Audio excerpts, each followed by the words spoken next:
knowledge area, risk management. Now, it's not necessarily in the logical order, but we thought of covering the heavy ones at the start and keep the lighter ones at the later one. Yeah. Scope is a heavy knowledge area, time is a heavy knowledge area, cost is another heavy one, and risk is another heavy knowledge area. Okay, so we just thought of covering the heavy ones. So the big picture on the risk management front is the following. We've got 1, 2, 3, 4, 5 processes in planning on the risk front, one in executing, and one in monitoring and controlling. I guess by now you might have seen the pattern. Every knowledge area begins with a planning process. Okay? So the first process that we have is a process called plan risk management. This is where we create the risk management plan document. Okay, this is where we create the risk management plan document. Okay. In other words, we define the approach towards risk management. Once we define our approach, the next logical step is to create another document called a risk register document. Okay. So the next key document is the risk register document. Okay. So these are the two key documents we create as a part of the risk management knowledge area. One defines the approach, the other one defines what exactly are your risks, what exactly are your risk responses, what are your findings of risk analysis. All of them are documented as part of the risk register document. Right? So the first one gives you a plan, the rest of the other processes will give you the same document, which is kind of updated throughout the planning process. Okay? Right? And then once you kind of have a plan in place, when the risk materializes, you implement that response as a part of the execution process. Okay? And as a part of monitoring and controlling, you're constantly looking for new risks on the project. Now, risk identification is not something that you restrict only to the planning, right? You could kind of have a risk pop up at any timeline during the project life cycle, So you constantly look out for new risks on projects. And you are looking at, let's say, modifying the probability and impact of each of the risks on the projects. You're constantly conducting risk audits. Things of that nature are usually the tasks that we perform as a part of monitoring risks on the projects. Is there any separate risk register during the execution? No. It's the same risk register, which is kind of constantly updated. But the impacts of that might be on other project documents.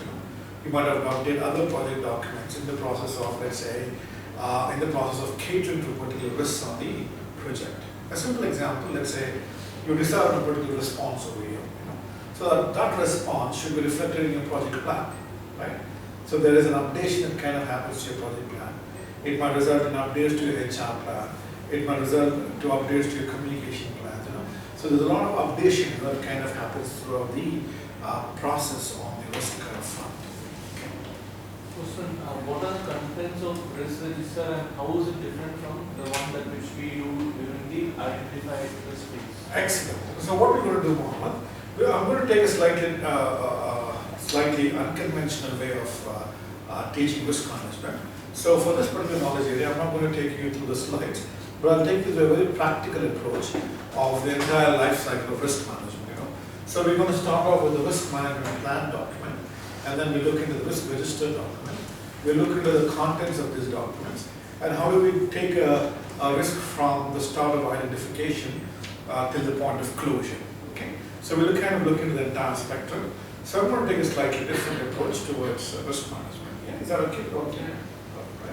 Are there any separate templates for this one? The templates, remember, I kind of sent to you by email. So when you kind of open up the document, you've got templates and all the project deliverables. Okay. So let me kind of take a slightly different approach towards risk management. Now, even before we move on to risk management, just want to get your thoughts on what do you think are some of the, let's say, what do you think are the characteristics of risk? Any ideas?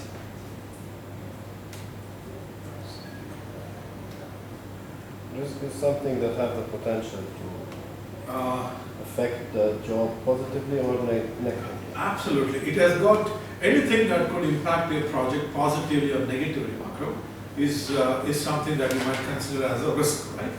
Now, is it something that is happening now, or is it something that has a potential of happening in the future? Potential, right?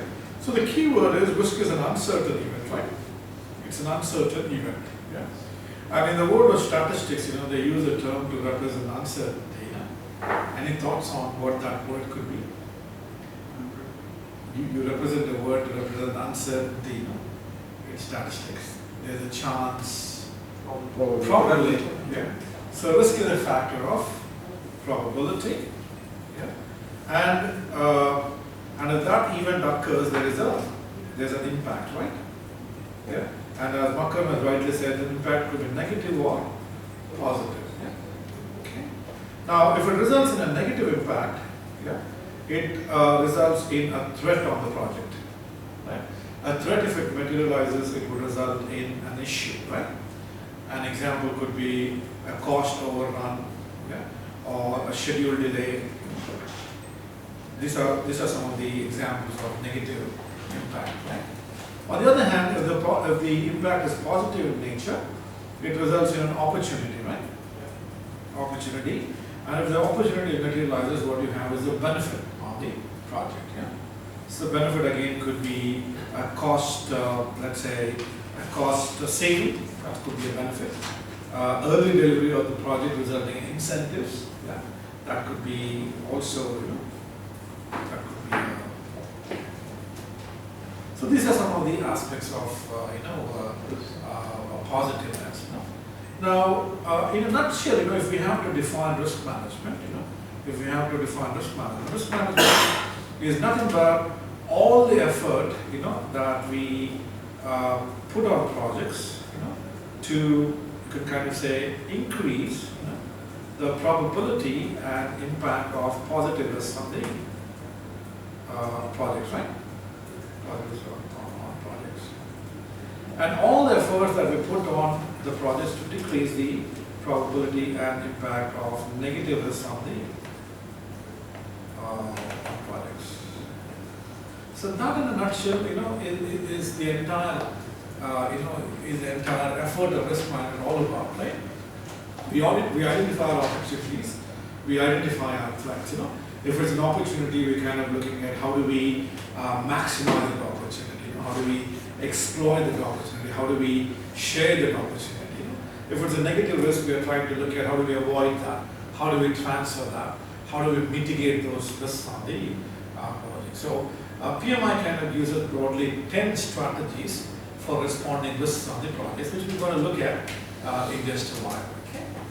But that in a nutshell is what risk management is all about. It's all the effort that we put on projects, to increase the probability of the positive risk and to decrease the probability impact of the negative risk.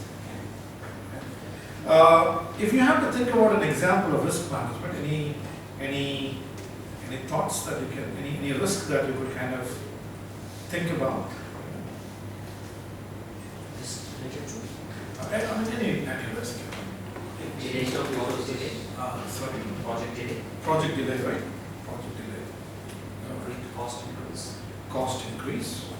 Okay. Or resources. Efficiency of resources. Yeah. Efficiency of resources. Quality. Let's say poor quality. Yeah. Poor quality. Now, when you kind of look into all these examples, for example. Stakeholders. Stakeholder, let's say, stakeholder rejection, stakeholders not accepting the product, Product becomes obsolete. Yes, product becomes obsolete, obsolete product. Or a new version is released. Or new version of product or release, Sorry. Change requirement,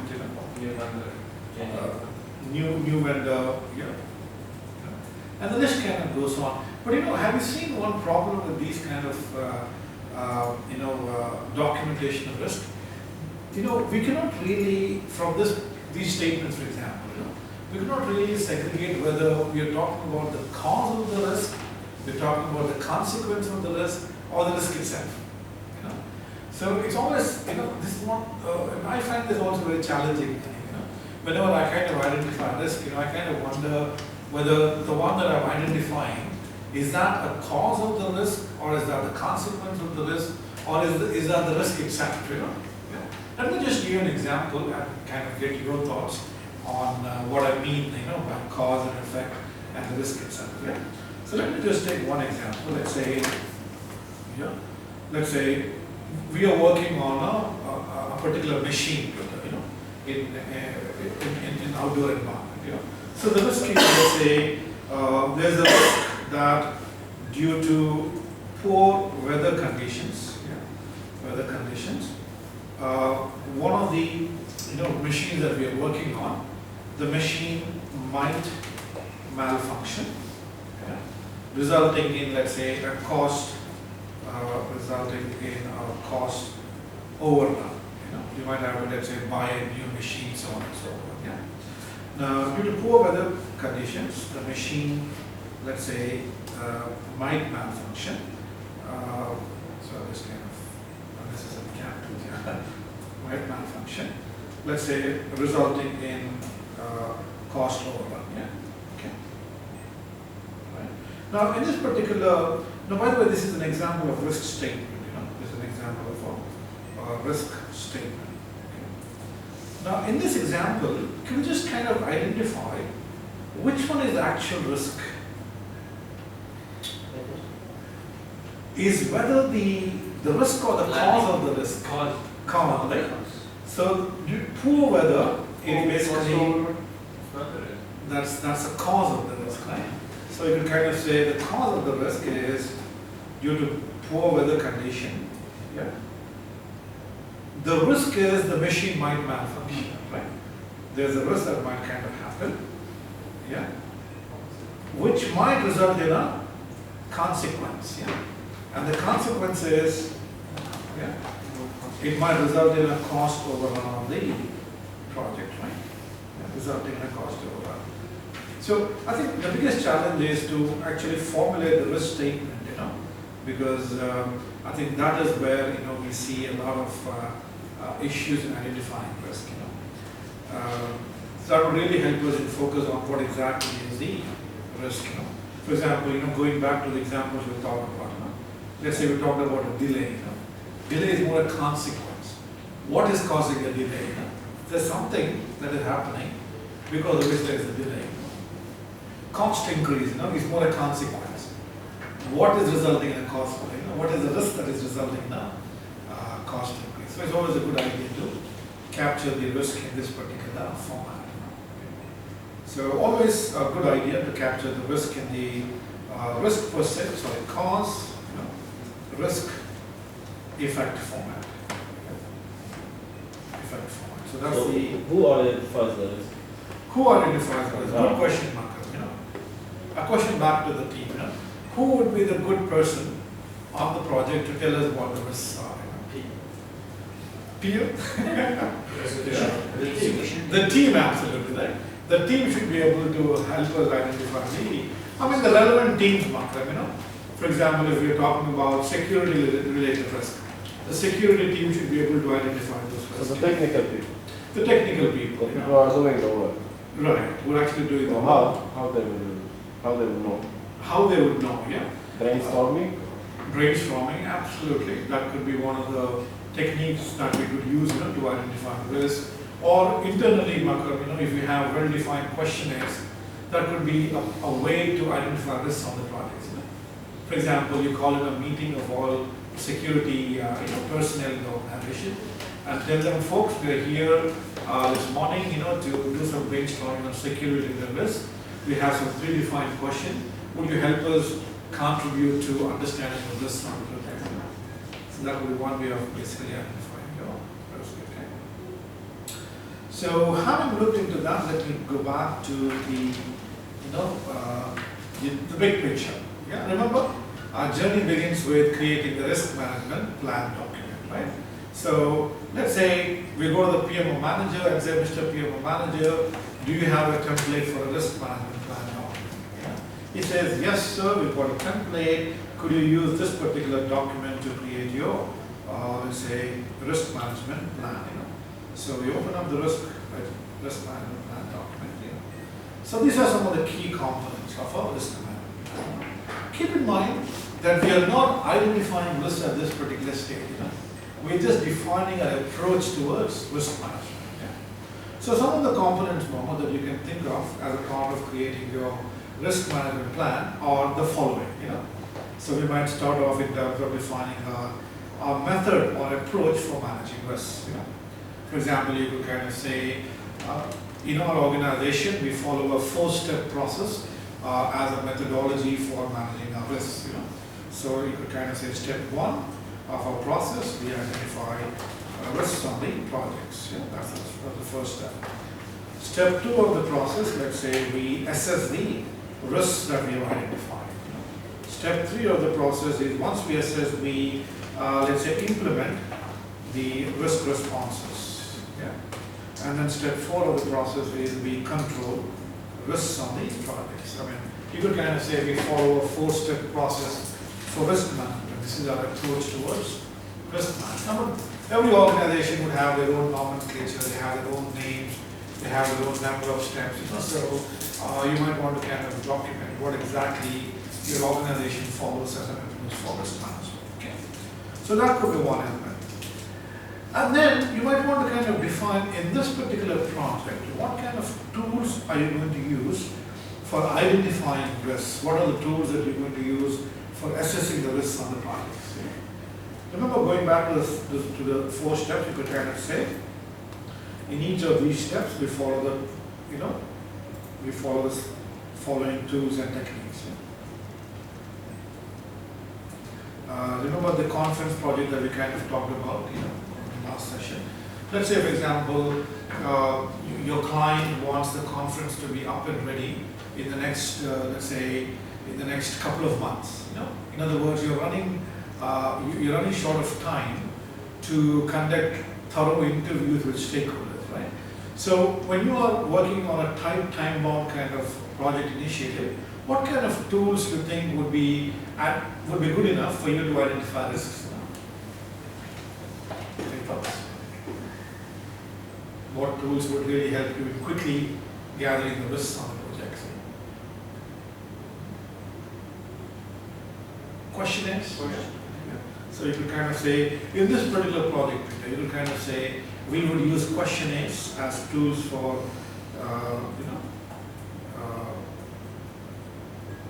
identifying risks on the projects.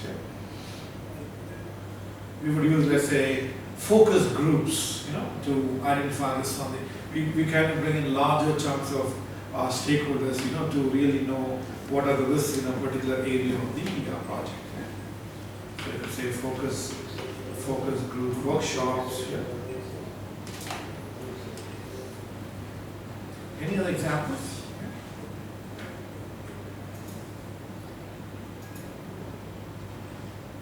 Lessons learned on past projects, those are good tools, right? So we will focus on lessons learned on past projects. Yeah, those are just a few examples. You get the idea, right? The idea is, even before we conduct risk identification or assessing the risks on the project scale, we need to predefine what are the tools we're going to use to identifying and assessing the risks in this particular project. That's the whole objective, of this particular exercise. Similarly, you can even talk about what are the tools that you're going to use for assessing risks on the projects. What are the tools that you're going to use for implementing risk responses? So at each step, you would like to kind of define what are the tools that you're going to use, for managing that particular step of the project lifecycle or the risk management lifecycle. And then you might want to kind of talk about the roles and responsibilities, right?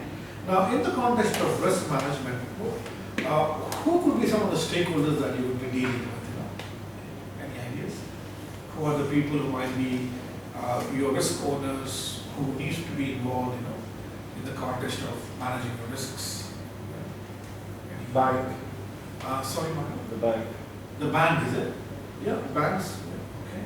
Your banks, right? Any other entities within the organization? Client and the technical people from the Absolutely, your client, Team. technical teams, yeah. Yeah. The legal department in the organization, yeah. Legal teams, the various stakeholders, which might include your human resources, yeah. HR director, HR team, administrative teams, Sometimes the bank does your risk assessment. Sometimes your bank does the risk assessment, absolutely. It's interesting, isn't it?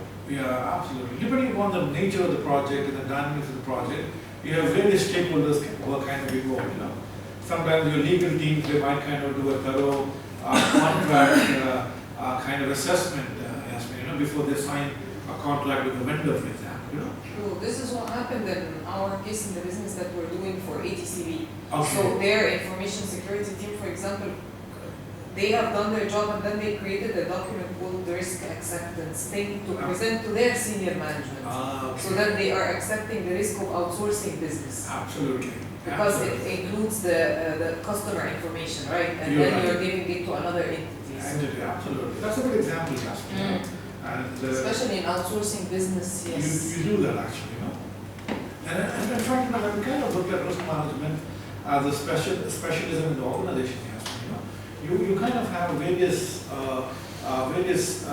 disciplines of specialism, For example, as a part of pre-project, this could be a good example that you kind of quoted, even before we hire a vendor or supplier, we do a thorough risk assessment, And then we've got credit risk management, we've got finance risk management, we've got I would say health and safety risk management in construction, You've got business continuity management, and these are all areas of specialization, in the context of risk management.